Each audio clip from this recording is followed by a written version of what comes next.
දිරිය මිනිසුන් රටට හඳුන්වා දෙන රූපමය අඩුහෝරාව සමෘද්ධි උදානය. අයිබෝවන් සුබ සන්ධ්‍යාවක් ඔබට.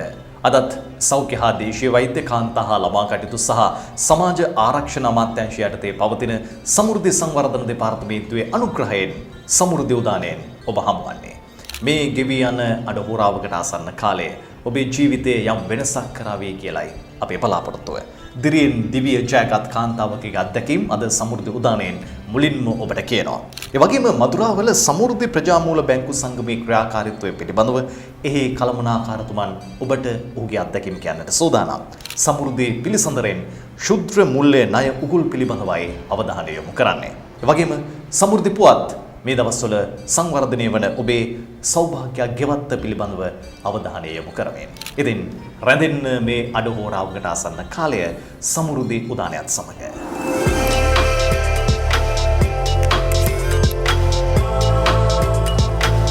අද මුල්ම අවධානය දිරියෙන් තමන්ගේ ජීවිතයේ ජයගත් කාන්තාවක් පිළිබඳව. ඇය තමන්ගේ ජීවිතය වගේම ආර්ථිකයත් ශක්තිමත් කරගන්නේ, ගොඩනගා ගන්නේ තමන්ගේ අත්දැකීම් සහ ශක්තිය සමග. විශේෂයෙන් ගෘහස්තව ආරම්භ කරපු ඇඳුම් මැසීමේ කර්මාන්තය දැන් තමන්ගේ ජීවිතය සහ තමන්ගේ පවුල ශක්තිමත් කරගන්නට හැකියාවක් බවට පත් කරගත් ව්‍යාපාරයක් වී හමාරයි. ඇයගේ අත්දැකීම ඔබටත් යම් රුකුලක් වේවි තමන්ගේ ජීවිතය ඔබ ඉන්න තැනින් ඉහළට ඔසවා තබන්නට. මේ ඇයගේ කතාව.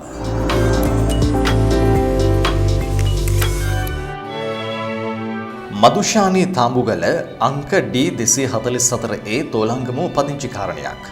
වරකාපොළ ප්‍රාදේශීය ලේකම් කොට්ටාශයේ 83 තෝලංගමුව ග්‍රාම සේවා වසමේ වෙසමින් වරකාපොළ සමෘද්ධි බැංකුවේ මූල්‍ය අනුග්‍රහය මත ශානි ෆැෂන් නමින් ගෘහස්ත ඇඳුම් මැසීමේ කර්මාන්තයක් පවත්වාගෙන යනවා. මම ඉපදුනේ දෙල්ගමුවේ. ඊට පස්සේ මම බැඳලා ඇවිල්ලා තියෙන තෝලංගමුව ප්‍රදේශයට. එයාට පස්සේ මෙහි ඉන්නකොට මට හිතුණා මේ මොන හරි ජොබ් එකක් කරත් හොඳයි කියලා. ඊට පස්සේ ටේලර් ෂොප් එකේ මට සාමාන්‍ය මහන්න පුළුවන්කම තිබුණා. ඊට පස්සේ එතෙන්ට ගියා මහන්න. ඊට පස්සේ එතනින් සෑහෙන්න මහන්න අවුරුදු 15ක් 20ක් විතර වගේ එතන වැඩ කරා. ඊට පස්සේ මම ගෙදර ආපුවාම මේ මැෂින් එකක් ගන්න තියෙනවා කියලා කිව්වා මේ ළඟ ගෙදරක. ඊට පස්සේ මේ සීට්ටුවක් දාලා තිබ්බා. ඊට පස්සේ මහත්තයා කිව්වා එහෙනම් අපි එක ගමු කියලා. ඊට පස්සේ මම කොහොම හරි කපලා එක ගවුමක් මැහුවා. ඊට පස්සේ ඒ ගවුම හරියටම හරි ගියා. ඊට පස්සේ මට ආස හිතුණා ගෙදර මහන්න ඕනි කියලා. ඊට පස්සේ ගෙදර එතකොට මහා ගෙදර හිටියේ මහත්තයාගේ. ඊට පස්සේ එතන මේ ලාම්පු එළියෙන් තමයි මැහුවේ ඒ දවස්වල. එහෙම මහලා ඊට පස්සේ ඉන්නකොට තමයි හිමීට අපි දෙන්නම එකතු වෙලා මේ ගේ මහගේ මහත්තයාගේ වියදමින් ඔක්කොම කරගත්තේ. තනියෙන් මහන්සියෙන් හම්බ කරලා දෙන්නම. ඊට පස්සේ ගෙදර නැතර වෙලා ඉන්නකොට දැන් මැෂින් එකක් ආපහු මැෂින් එකක් ගත්තා එකක්. ඊට පස්සේ ඒකෙන් ඒ දිගටම මහගෙන ගියා. ටික ටික මහගෙන ගියා. ඊට පස්සේ සමුද්දිය හරහා ඒ බැංකුවෙන් ණයක් අරගෙන ඊට පස්සේ තව මැෂින් එකක් ගත්තා. සෑහෙන තත්යකට ආවා. ඊට පස්සේ තවත් එක්කෙනෙක් වැඩට ගත්තා හවුලට. අර අපිට ගොඩාක්ම සමෘද්ධියෙන් උදව් කරා. ගොඩක්ම කරන්නේ සාරි ජැකට්. සාරි ජැකට් තමයි වැඩිපුර මෙන්නේ ඉස්කෝලේ ඇඳුම් කරනවා, ගෑනුවන්ගේ හැම එකක්ම වගේ කරනවා. ගොඩක්ම ගෙදරට එන ඕඩර්ස් තමයි මම මහන්නේ. සමහර වෙලාවට ඔය දා ඕඩර්ස් එනවනේ මොන්ඩිසෝරි වලින් එහෙම ආවොත් මම රෙදි ගෙනත් දාලා එහෙම මහනවා. කර්ටන් මහනවා. ඒ වගේ හැම ඇඳුම් මාර්ගයක්ම වගේ මහනවා. මගේ ව්‍යාපාරේ නම් කරලා තියෙන ශානි ෆැෂන් කියන නමින්. ඒ නමින් ඊට පස්සේ මට ගොඩක් උදව් කරලා තියෙන්නේ සමෘද්ධි බැංකුව මාහේනේ. ඒ බැංකුව මගින් ඒ අංගට ඒ සර්ලත් ගොඩක් උදව් කරනවා. මේ ටක් ගාලා පණිවිඩ කෝල් එකක් හරි දීලා වැඩමුළුවක් තියෙනකොට කියනවා මේ මිස්ලා හැම දෙයක්ම කරනවා. එහෙම තමයි මගේ ඉතිරි වැඩ ටික කරගත්තේ. වරකපල සමෘද්ධි බැංකුවෙන් තමයි ණය ගන්නෙ. ඊට පස්සේ ඒ ණය ෆෝම් පුරවන්න තියෙනවා. සර් ගොඩක් වෙලාවට ෆෝම් එක හැමදේම සර් තමයි කරලා දෙන්නේ අපට. හැමදේම කරලා දෙන්නේ අපිට ගිහින් තියෙන්නේ ඇත්තටම මේ අස්සම් කරලා බොහෝ දුරට ණයක ගන්න විතරයි. සර් ඒ තරම් ගොඩක් දුරට උදව් කරන හැමදේටම වාගේ. ඒ මිස්ලත් එහෙමයි මේ මාසයක් ගානේ මේ අර පොලිය අඩු වෙන ශේෂයට ඒ ණය දෙන්නේ. ඉස්සරෝම මට 50000ක් ගත්තේ ණය. ඊට පස්සේ 50000 ගෙව්වා. ඒ 50000 ගෙවලා ආයේ 2.50ක් ගත්තා. මේ ඒක ගෙවමින් යනවා දැන් සෑහෙන දුරට ගෙවලා තියෙන්නේ. ඊට පස්සේ සර් මට ඒත් ළඟදී කිව්වා ආයේ මොන හරි ලෝන් එකක් ගමුකෝ මං පස්සේ තව ටිකක් ඉඳලා අපි ගමු කියලා සර්ට කිව්වා. මගේ පවුලේ ඉන්නේ මමයි මට එක දුවෙක් විතරයි ඉන්නේ. මම මහත්තයයි උදේ නැගිටිනම 5ට නැගිටින්නේ. ඒ නැගිට්ටාම මහත්තයාට උයලා පිහලා දීලා මහත්තයා වැඩට ඇරලා ඊට පස්සේ උදේ 8ට විතර මං මේ මැෂින් එකේ එතන වාඩි වෙනවා. ඊට පස්සේ දිගටම 5ට මහත්තයා වැඩ ඇරලා තමයි මම නැගිටින්නේ. ඒ අයන වෙලාවට හැමදාම නැගිටිනවා මොන වැඩක් කරත්. ඊට පස්සේ ඒ දිගටම වැඩේ කරගෙන යනවා. දවස ගානෙන් වාගේ හන් කියන්නේ විවේකයක් කියලා කියන්නේ ඉරිදාට කියලා එහෙම නිවාඩුවක් ගන්නෙත් නැහැ. ගොඩාක් දුරට චුට්ටක් පුළුවන් වෙලාවකට ඉන්නවා. ඒ දිගට මෙහෙම මහන්සි වැඩ කරනවා. ඉතින් මේ අර සමුද්දිය හරහා ගොඩාක් දුරට අපිට ඒ දුන්න හින්දා තමයි මේ දේ ඇත්තටම කරගෙන යන්නේ. මගේ මැෂින් තියෙනවා 5ක් විතර. මම කියන්නේ දැන් මේ ඕනම කෙනෙකුට නිකන් ගෙවල් වලට වෙලා ඇත්තටම ඉන්න ඕනේ නැහැ කතා බහ කර කර. ඊට වඩා හොඳයි මේ වගේ මොකක් හරි පොඩි දෙයක් සමුද්ද බැංකුව හරහාම අමාරු හේරි මහත්තුරු හම්බ වෙලා ගිහිල්ලා මේ ලෝන් එකක් ඉල්ලගෙන මොනවා හරි පොඩි ව්‍යාපාරයක් හරි පටන් ගන්න පුළුවන්. මම හැමෝටම කියන්නේ එහෙම මොකක් හරි පොඩි ව්‍යාපාරයක් පටන් ගන්න කියලා. ඇත්තටම මම ගොඩාක් සතුටු වෙනවා ඉස්සර හිටියට වැඩිය අපි දෙන්නගේ පොල් කපලා ඒ තනිය මේ විදිහට ඇත්තටම වෙල් වල මැටි පාගලා මහත්තයා මං ගඩොල් කපලා ඒ පුච්චලා ඒ විදිහට තමයි අපි මුලම පටන් ගත්තේ. ඊට පස්සේ තමයි ටික ටික සල්ලි වලින් ගඩොල් ගේන්න ගත්තේ. මුලදී ඒ විදිහට කරේ. ඊට පස්සේ අපි දෙන්නගේ මහත්මින් සෑහෙන්න මේ දුරට ආවේ. මට ගොඩාක් ඇත්තටම හුඟම්ම සන්තෝෂ වෙනවා මං ඉන්න දැන් ජීවිතේ ගැන. ඉස්සර ඇත්තටම දුක් විඳ කියන්නේ ඉතින් අර අපි දෙන්නගේ අතර සතුට නැති වෙලා නෑ. කවදාවත් අද වෙනකන්වත් මහත්තයා බානින්නේවත් ඒවා කවදාවත් මට කරන්නේ නෑ. එහෙම හරි ආදරෙන් ඉන්නේ අපේ පවුල. හරි සමගියෙන් අපි තුන් දෙනා ඉන්නේ ගෙදර. ඒ විදිහට ඉතින් මම තාමත්ම සතුටින් මං ගෙදර මොකද අසනීප වෙලා හිටියා. මට ටිකක් කැන්සර් එකක් මට හැදුනා. ඒ වුණාට මම ඒකෙන්වත් සැලුන්නේ නැහැ. කවදාවත් මගේ මහාන වැඩේ නතර කරේ නෑ මම. මොකද මෙතෙන්ට එනවා ડોක්ටර්ස්ලා නර්ස්ලා මහන්න. යාලා මට කියන්නේ ඔයා ධෛර්ය වෙන්න කවදාවත් ඔයාට ගැඟට අමාරු නම් විතරක් ඉන්න නැත්තම් ඔයා වැඩේ කරන්න කියලා මං හැමදාම මැහුවා. මේ කවදා නොමහ හිටියේ මට ඇඟට අමාරු වෙලාවට මම බෙහෙත් තරම් ආවම චුට්ටක් නිදාන ඉඳලා ආයෙ මහනවා. මොකද ගෙදර අයටත් මම ලෙඩේ වැඩිය මට අමාරුකම් මම පෙන්නුවේ නෑ. ඒ වගේ අපි හුඟා සතුටින් ඇත්තටම මම සන්තෝෂිනවා අද මේ ඉන්න තත්ත්වෙට.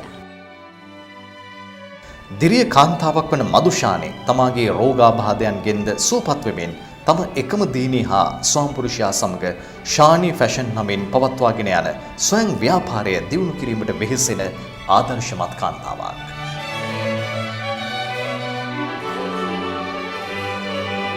දිරිය මිනිසුන් නගා සිටවන්නට සමෘද්ධි බැංකුව සිදු කරන්නේ සුවිසල් මෙහෙවරක්. ප්‍රජාව මූලික කොටගත් බැංකු සංගමයක් ලෙස ආරම්භයේ සිටම මේ දක්වාම කටයුතු කරමින් ඊට නායකත්වය ලබා දෙන මදුරාවල සමෘද්ධි ප්‍රජාමූල බැංකු සංගමයේ කල්පනාකරුගේ භූමිකාව පිළිබඳව අද විමසා බලනවා.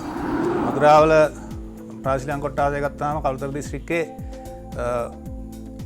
කුඩාම ප්‍රාදේශීය කොට්ටාසය ඒ වගේම අඩුම ජනගහනයක් ඉන්නේ අපේ සමෘද්ධි ප්‍රතිලාභීන් ඉන්නේ 2262ක් වගේ ඉතාම අඩු ප්‍රමාණයක්. ඒ වගේම මේ කොට්ටාසේ ගොඩක් වෙලාවට ගම් වතුරට උවදුරටපත් වෙනවා. 2017 මේ ගොඩනැගිල්ලත් එක්කම අපේ සියලුම බැංකු ගොඩනැගිලි 3ක් සම්පූර්ණයෙන්ම ගම් වතුරට යට වුණා. ඒක වාර්ෂිකව මුහුණ දෙන ලොකු ප්‍රශ්නයක්. ඒ තත්ත්වය තියාගෙනත් අපි සමෘද්ධි වැඩසටහන තුළ ඉතා විශාල වැඩ ප්‍රමාණයක් මේ වෙනකොට කරනවා. සමෘද්ධි වැඩසටහන යටතේ මෙහෙත් බැංකු පළවෙනි වටයට අයිතිවෙච්ච හොරණ මහා සංගමයත් එක්ක එකටම ගිය බැංකු 3ක් තමයි මෙහෙට තියෙන්නේ.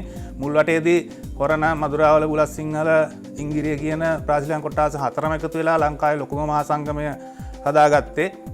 ඒකේ පසු කාලිනව තමයි මේ කොට්ටාස 4 ආයි වෙන් වෙලා නැවත වෙනම මහා සංගම් 4ක් විදිහට වෙන් වුණේ. ඒ කාලෙත් හොරණ මහා සංගමේ කල්පනාකාර අධ්‍යක්ෂක විදිහට කටයුතු කළෙත් මමයි. එතනින් පස්සේ මේ වෙනකොට මදුරාවල කොට්ටාසේ සමෘද්ධි බැංකුව වැඩසටහන යටතේ විශාල වශයෙන් අපි ණය වැඩසටහන් ක්‍රියාත්මක කරලා තියෙනවා. ඒ යටතේ ජීවනෝපාය වැඩසටහන් ක්‍රියාත්මක කරලා තියෙනවා. එතකොට මේ වෙනකොට අපි ලක්ෂ 10 දක්වා අපේ සමෘද්ධි මහා සංගමෙන් ණය දෙනවා. සමෘද්ධි බැංකුවකින් ලක්ෂ 5ක් දක්වා මේ වෙනකොට දෙනවා. ඉදිරියේදී ඒක ලක්ෂ 20 දක්වා වැඩි කරන්න අපි බලාපොරොත්තු වෙනවා. දෙපාර්තමේන්තුවෙන් ලැබෙන උපදෙස් අනුව ඒ ගාන සැලසුම් කරලා තියෙන්නේ. විශාල ප්‍රමාණයක් අපි හිටපු තත්ත්වෙන් ඉහළට ඇහිල්ලා තියෙනවා. ජීවනෝපාය වැඩසටහන යටතේ සමෘද්ධි ණය වැඩසටහන යටතේ ක්‍රියාත්මක කරපු වැඩසටහන් එක්ක ඒ වගේම ප්‍රජාමූල පැත්තෙන් ඊටාම ශක්තිමත් සංවිධානය වුණු ප්‍රජාමූල සංවිධාන පද්ධතියක් අපිට තියෙනවා. දිස්ත්‍රික්කයක් ගත්තාම දිස්ත්‍රික්කේ ගොඩක් වෙලාවට ගොඩක් තැන්වලදී අපි ප්‍රජාමූල ප්‍රජා සංවිධාන පැත්තෙන් අපි ගොඩක් ඉදිරියෙන් ඉන්නවා. ප්‍රගතිය ගත්තාම ගොඩක් වෙලාවට අපේ අර ඉන්න ප්‍රගතිලාභී සංඛ්‍යාවත් එක්ක අපි යම් අඩු මට්ටමක හිටියත් ප්‍රතිශතයක් විදියට ගත්තාම දිස්ත්‍රික්කයේ මේ වෙනකොට හොඳ තැනක ඉන්නවා. මම මේ කොට්ටාසෙට ඇවිල්ලා දැන් වෙනකොට අවුරුද්දයි මාස කිහිපයක් වෙන්නේ. පසුගිය මේ කොවිඩ් වසංගතයේ ඉන්න කලින් අපි ගිය අවුරුද්දේ බැංකු කටයුතු වලින් හොඳ ප්‍රගතියක් අපි පෙන්වුවා.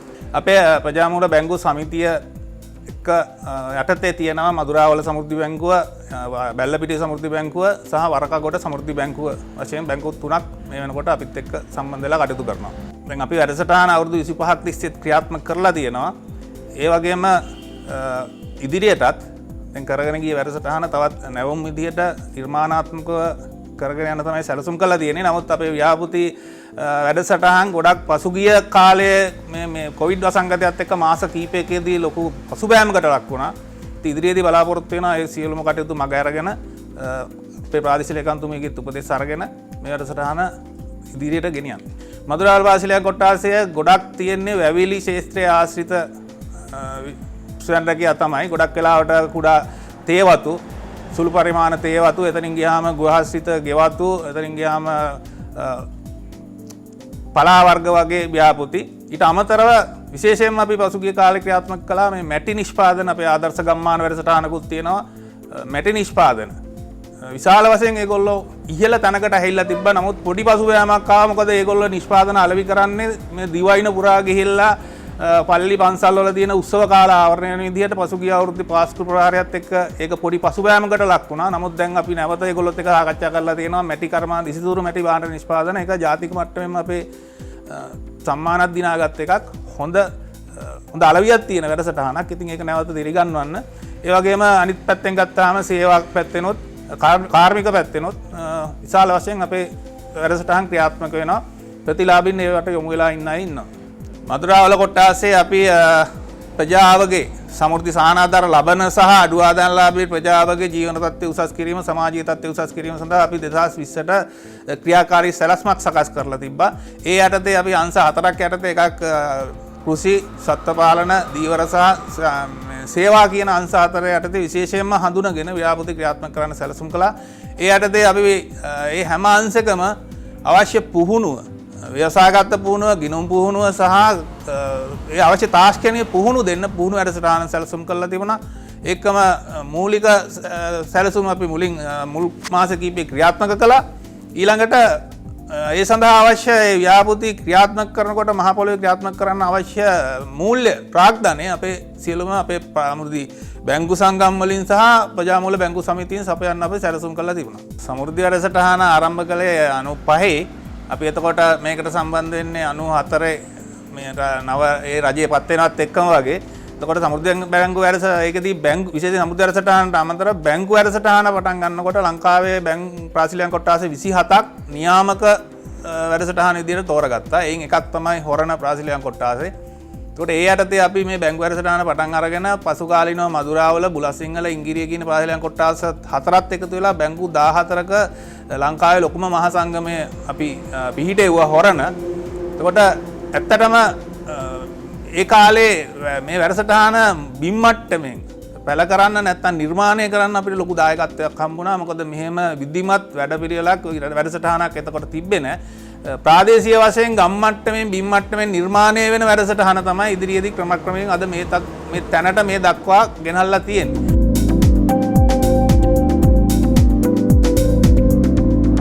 අඩු ආදායම් ලාභින් සඳහා ග්‍රාමීය මට්ටමෙන් පුද්ගලික ශුද්‍ර මූල්‍ය ණය ලබා දෙන ආයතන ගණනාවක් ලංකාව පුරා ක්‍රියාත්මක වෙනවා. නමුත් මේ ආයතන සමග ගනුදෙනු කරන බොහෝ ගනුදෙනුකරුවන්ට විවිධ අඩත්තේට්ටම් ගැටලුකාරී තත්ත්වයන්ට මුහුණ දෙන්නට වීම පිළිබඳව නිරන්තරයෙන් වාර්තා වෙනවා. මේ තත්ත්වය නිසාම මේ පිළිබඳව අවධානය යොමු කරමින් ඒ පිළිබඳ කතා කරන්නට හොයා බලන්නට අපි තීරණය කළා. අද සමෘද්ධි පිළිසඳරෙන් අවධානය ඒ පිළිබඳව. අද සමෘද්ධි උදානය තුල විශේෂ හමුව අපි පවත්වන්නේ සමෘද්ධි සංවර්ධන දෙපාර්තමේන්තුවේ ශුද්‍ර මූල්‍ය අංශයේ නියෝජ්‍ය අධ්‍යක්ෂ එස්.එස්. වික්‍රමසිංහ මහත්මයා සමග. සමෘද්ධි බැංකුව කොහොමද ආරම්භ වුණේ? මොකක්ද සමෘද්ධි බැංකුව ආරම්භ කිරීමේ පරමාර්ථය වුණේ? ඇත්තෙන්ම සේනක මහත්තයා දැන් සමෘද්ධි ව්‍යාපාරය 1994 ආරම්භ වීමත් සමග 1995 96 වගේ වෙනකොට මේ බැංකු පද්ධතියක නැත්නම් බැංකු ජාලයක අවශ්‍යතාවය මේ ප්‍රජාවට දැනුණා. එහිදී විශේෂයෙන්ම මේ බැංකු අවශ්‍යතාවය දැනුනේ විශේෂයෙන්ම අඩු ආදායම්ලාභී නැත්නම් දිලිඳු ජනතාවගේ ඉතිරි කිරීම tempatu වර්ධනය කර ගැනීම. මුලින්ම අපි එතෙන්ට තමයි ආවේ. ඊට පස්සේ ක්‍රමානුකූලව ඉතිරි කිරීම වැඩි වීමත් සමග මේ මිනිසුන්ගේ මූල්‍ය අවශ්‍යතාවය, සුද්ධ මූල්‍ය අවශ්‍යතාවය සපුරා ගැනීම තමයි විශේෂම මේ බැංකු ජාලය තුලින් බැංකු පද්ධතිය තුලින් අපි බලාපොරොත්තු වෙන්නේ. අඩු ආදායම්ලාභීන්ට විතරද සමෘද්ධි ප්‍රතිලාභීන්ට විතරද ඕනෑම කෙනෙකුට ණය පහසුකම ලබා ගන්න පුළුවන්කම තියෙනවද? අපි මුලින්ම සමෘද්ධි වැඩසටහන ආරම්භ කරේ විශේෂයෙන්ම මේ අඩු ආදායම්ලාභී නැත්නම් සමෘද්ධිලාභී ප්‍රජාව ඉලක්ක කරගෙන තමයි මුලින්ම පටන් ගත්තේ. ඊට පස්සේ අපි ඒ අයට මූලිකව ණය පහසුකම් ලබා දෙන අතරතුර අපි ඊට පස්සේ අවස්ථාව දුන්නා අඩු ආදායම්ලාභී ප්‍රජාවටත් මේ බැංකු ජාලය සමග එකට එකතු වෙලා ඒ අයගේ එදිනෙදා බැංකු ගනුදෙනු කරන අතරතුර කණ්ඩායම් ක්‍රමයේ තුලට ගොනු වෙලා කණ්ඩායම් හදාගෙන කණ්ඩායම් ක්‍රමයේ තුලට ඇවිල්ලා ඒ අයටත් පුළුවන් ඒ කියන්නේ සමෘද්ධි සහනාධාර නොලබන අඩු ආදායම්ලාභී ඒ අයටත් පුළුවන් මේ බැංකු ජාලය හරහා ඒ අය තම තමන්ගේ අවශ්‍යතා ව්‍යාපෘති අනුව තම තමන්ගේ ණය අවශ්‍යතාවය සම්පූර්ණ කරගන්න. විශේෂයෙන්ම අපි මේකෙදී බලාපොරොත්තු වෙන්නේ සමස්ත අඩු ආදායම්ලාභී ප්‍රජාවම මේ බැංකු ජාලය සමග එකට එකතු කරගෙන ඒ වගේ ඒ පුද්ගලයා බද්ධ කරගත්ත මේ ජීවනෝපාය ක්‍රමවේදයක් තුලින් එයාගේ පෞල් සංවර්ධනය කිරීම තමයි අපි විශේෂයෙන් මේ වැඩසටහන තුළ බලාපොරොත්තු වෙන්නේ. විශේෂයෙන්ම අපි දැන් ණයකම ඇවිල්ලා තියෙන විශාල ණයකම සංඛ්‍යාවක් ලක්ෂ 5 ලක්ෂ 10 ණයක් දැන් අපි මේ වෙනකොට සකස් කරගෙන යනවා ණය ලබා දෙන්න විශේෂයෙන් බැංකු සමිතිය හරහා. ඒ වගේ පුළුල් ණය ජාලයක් මේ සමෘද්ධි වැඩසටහන හරහා සමෘද්ධි බැංකු හා බැංකු සමිති ජාලය හරහා ක්‍රියාත්මක වෙමින් පවතිනවා. ඒ නිසා සමෘද්ධිලාභීන්ට පමණක් නෙවෙයි සමස්ත අඩු ආදායම්ලාභී ප්‍රජාවට තමන්ගේ ණය අවශ්‍යතාවය, මූල්‍ය අවශ්‍යතාවය, ඒ තමන්ගේ ව්‍යාපෘති ඉස්සරහට ගෙනියන්න පුළුවන් ඒ මූල්‍ය පහසුකම මේ සමෘද්ධි බැංකු ජාලය හරහා එකතු වෙලා ඒ ප්‍රජාවට ලබා ගන්න පුළුවන් කියන එක විශේෂයෙන්ම මම මතක් කරනවා. දැන් ගම්බිම් මට්ටමේ විවිධ සමාගම් ඇවිල්ලා ජනතාවට පොඩි ණය දීලා දිනපතා එකතු කිරීම, සතිපතා එකතු කිරීම, ඒ වගේ වැඩපිළිවෙල ක්‍රියාත්මක වෙනවා. ඒක තුලනය කිරීම සඳහා සමෘද්ධි බැංකුවට යම් වැඩපිළිවෙලක් තියනවාද මේ ණය උගුලෙන් ජනතාව ගලවා ගැනීම සඳහා? මේ වෙනකොට ගම් මට්ටමින් බිම් මට්ටමින් ඔය ඔබතුමා කියපු ණය ක්‍රමයේ ක්‍රියාත්මක වෙනවා. ඒක ඇත්තෙන්ම අපිට ලොකු ප්‍රශ්නයක් වෙලා තියෙන්නේ. මේ සමෘද්ධි වැඩසටහනේ ඉන්න සමහර අයත් නොදැනුවත්කම නිසා මේ වගේ ණය උගුල් වලට අහු වෙලා ඉන්නවා කියලා අපිට දැන් තොරතුරු ලැබිලා තියෙනවා. අපි ඒ නිසා මේ අය විශේෂයෙන්ම අපි දැනුවත් කිරීමේ කටයුතු මේ වෙද්දි කරගෙන යනවා. ඊට අමතරව අපි ප්‍රජාමූල සංවිධාන හරහා මේ වෙනකොට සහන පියවර හා අරුණලු සහන කියන ණය වැඩසටහන් දෙක අපි ආරම්භ කරලා තියෙනවා.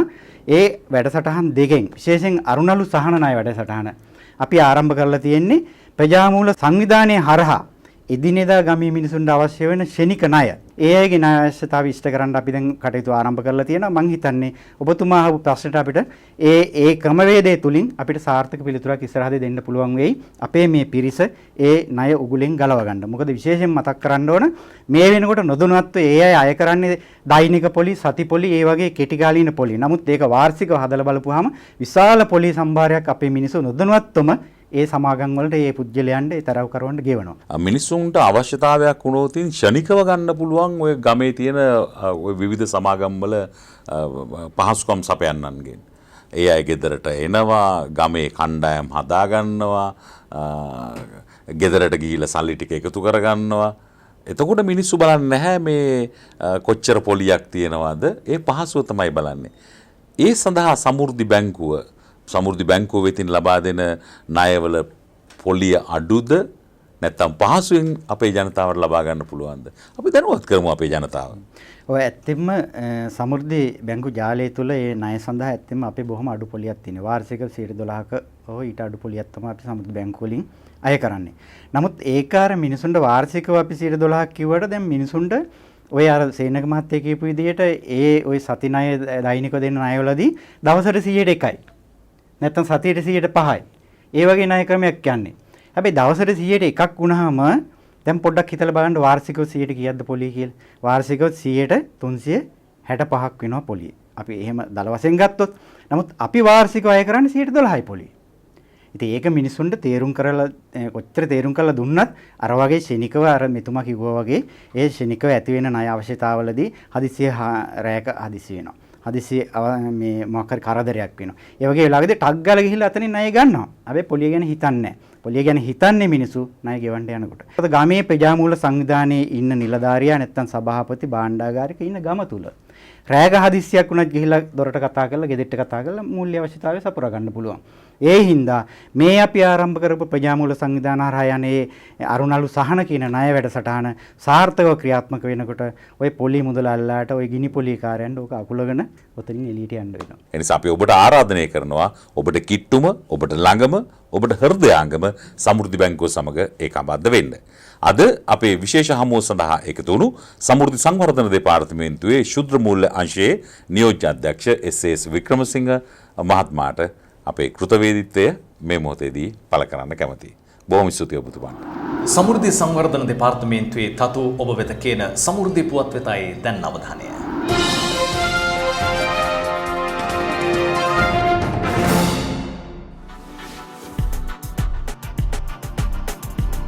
වවුනියාව වෙංගල වෙට්ටිකුළම ප්‍රාදේශීය ලේකම් කොට්ටාශයේ සෞභාග්‍යා ගෙවත්ත වැඩසටහන යටතේ සමෘද්ධි පවුල් 400කගේ ගෙවතු වගා සාර්ථකව ආරම්භ කොට තිබේ. ඒ සම්බන්ධයෙන් ඔවුන් රජයට හා සමෘද්ධි සංවර්ධන දෙපාර්තමේන්තුවට තම ස්තුතිය පුද කරයි. நான் ரவிச்சந்திரன் ராஜினி அழகாவிலிருந்து கதைக்கிறேன். சமுர்த்தி அபிவிருத்தி உத்தியோகத்தர் மூலமாக எங்களுக்கு விதைகள் தானியங்கள் வழங்கப்பட்டுள்ளன. நாங்கள் வீட்டு திட்டம் செய்து வருகிறோம். நேரியகுளம் கிராம சபை பிரிவில் அழகாபுரியிலிருந்து வீட்டு தோட்டம் செஞ்சு கொண்டு வரோம். சமுர்த்தி வீட்டு தோட்ட பயினுக்காக தந்த விதை பயிருக்காக செய்து கொண்டு வரோம். அவர்களுக்கு நன்றி. මාදම්පේ ප්‍රාදේශීය ලේකම් කොට්ටාශයේ සමෘද්ධි අංශයේ මගින් අඹපැල ලක්ෂයක් හා පළතුරු පැල බෙදා දීම පසුගියදා සිදු කරන ලදී. සෞභාග්‍යා ගෙවතු වැඩසටහන යටතේ මෙය ක්‍රියාත්මක කර ඇත. මාදම්පේ ප්‍රාදේශීය ලේකම් AMCM ප්‍රේමසූරිය මහතාගේ උපදෙස් පරිදි කාර්යාල කෘෂි නිලධාරීන් මේ සඳහා සහයෝගය ලබා දෙන ලදී. කොට්ටාශයේ වසම් 49ම මෙම වැඩසටහන ක්‍රියාත්මක කර ඇත. සහකාර ප්‍රාදේශීය ලේකම් DM බුද්ධිකා දිසානායක මහත්මියද මෙම අවස්ථාවට සහභාගී විය.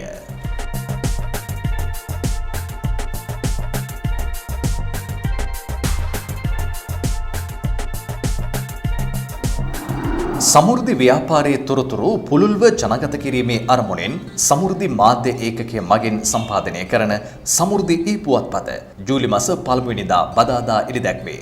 සිංහල දෙමළ ඉංග්‍රීසි භාෂා ත්‍රිත්වයෙන් නිකුත් කරන මෙම ඊපුවත්පත සඳහා ලිපි නිර්මාණ ප්‍රවෘත්ති ඡායාරූප හා විශේෂාංග සඳහා ඔබටත් දායක විය හැකියි.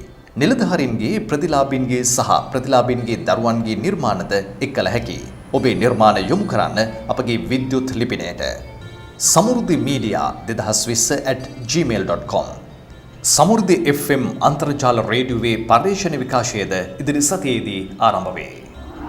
සෞඛ්‍ය හා දේශීය වෛද්‍ය කාන්තා හා ළමා කටයුතු සහ සමාජ ආරක්ෂණ අමාත්‍යාංශය යටතේ පවතින සමෘද්ධි සංවර්ධන දෙපාර්තමේන්තුවේ අනුග්‍රහයෙන් අදත් සමෘද්ධි උදානයෙන් මේ අඩහෝරාවකට ආසන්න කාලයේ අප සාකච්ඡා කළේ ඔබේ ජීවිතයට වැදගත් වන කාරණා. නැතිනම් ඔබේ ජීවිතයත් යම් තැනකින් යලි ආරම්භ කිරීමට අවශ්‍ය ශක්තිය ලබා දීම සහ යම් අත්දැකීමක් ලබා දීම. ඉතින් ලබන ඉරිදාවෙත් අපේ සුපුරුදු සිනහසෙන් මුණ ගැසෙමු. මේ ගෙවී යන සෑම දවසක්ම නව්‍ය සාමාන්‍යකරණයට ලක් වූ දවස් වග අප සිහියේ තබා ගත යුතුයි. අපේ පැවැත්ම ඉක්මනින්ම යලි පෙර පුරුදු තත්වයට පත් කරන්නට සමාජයට හැකියාව ලැබේවි. ප්‍රාර්ථනය ඔබට නිරෝගී සමෘද්ධිමත් සතියක්.